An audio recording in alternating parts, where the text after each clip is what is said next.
3 big dates on the child calendar. You know, there's birthdays, and there's Christmas, and there's Halloween. And a couple of years ago was the first year that my kids were old enough to come up with their own Halloween costumes. And as a parent, I could not wait to see what they would be for Halloween, because kids have amazing imaginations. You know what I mean? They could be anything for Halloween.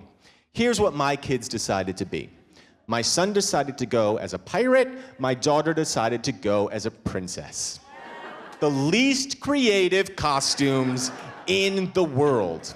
Not for the first time, I was incredibly disappointed with my children. No, because if they had just put any more thought into their costumes, they could have been cool costumes. Like if my son had been like, I want to be a pirate, but I want to be a Somali pirate. I would have been like, that's a cool costume. My daughter would have been like, I want to be a princess. I want to be a Jewish American princess. I would have been like, cool costume. You know what the kid next door went as? A cat's tail. Not a cat, a cat's tail.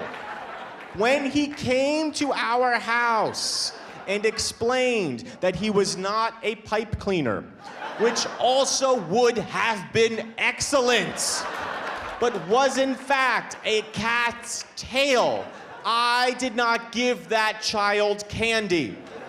I gave him a hug, and I wrote him a check for $100.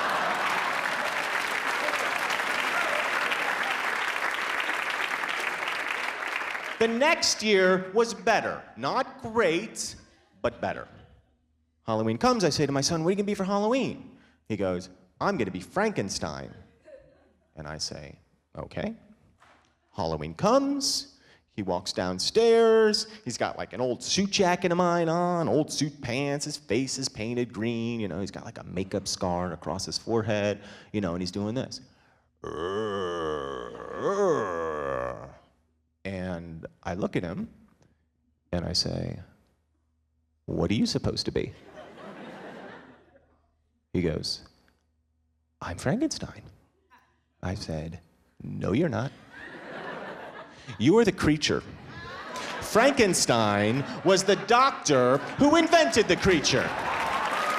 It's a common literary mistake, but you just made it, my friend. Go upstairs and change. And my kids are always like, what are you gonna be for Halloween, Dad? What are you gonna be for Halloween, Dad? I'm like, I don't wanna dress up for Halloween. Well, you gotta dress up for Halloween, Dad. You gotta... And I'm like, you know what I'm gonna be for Halloween this year, kids? I'm gonna be a grown fucking man. How about that? Hey, Mike, I love your SpongeBob costume. Fuck you. I am not gonna do that.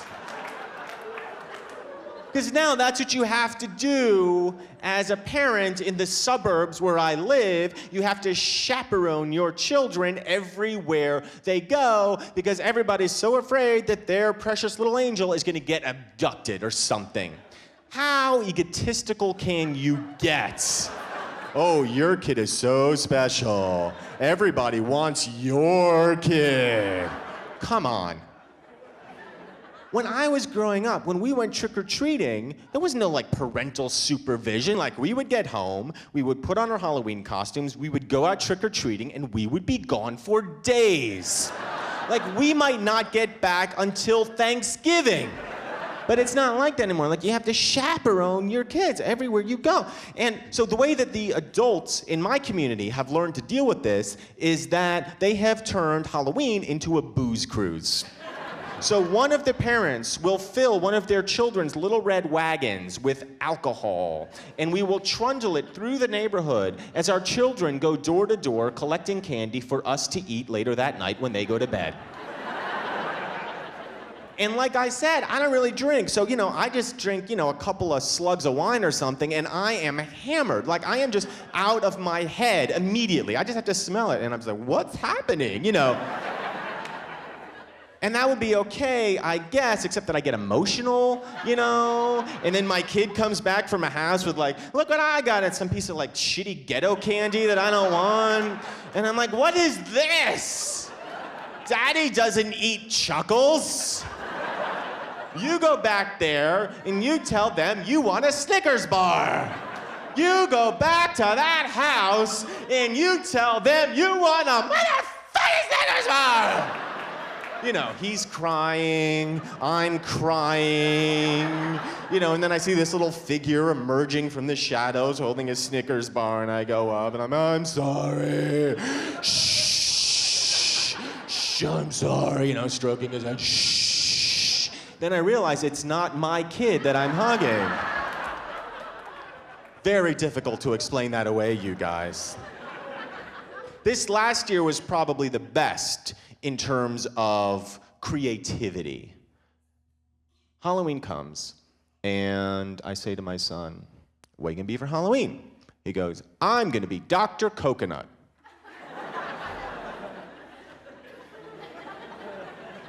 I'm thinking to myself, what the fuck is Dr. Coconut? So I say to him, what the fuck is Dr. Coconut? He goes, I'm gonna get a big coconut costume, and for him, that's a given. Like, you can walk into any Halloween supply shop and be like, I'd like to see your coconut costumes. And the man will be like, right this way, sir. So I was like, I'll just get a big coconut costume, then I'm gonna put on a stethoscope. Dr. Coconut. And I have to think about that for a second. And then I say something to him that I've never said before, and in all likelihood will never say again. I said, I love you.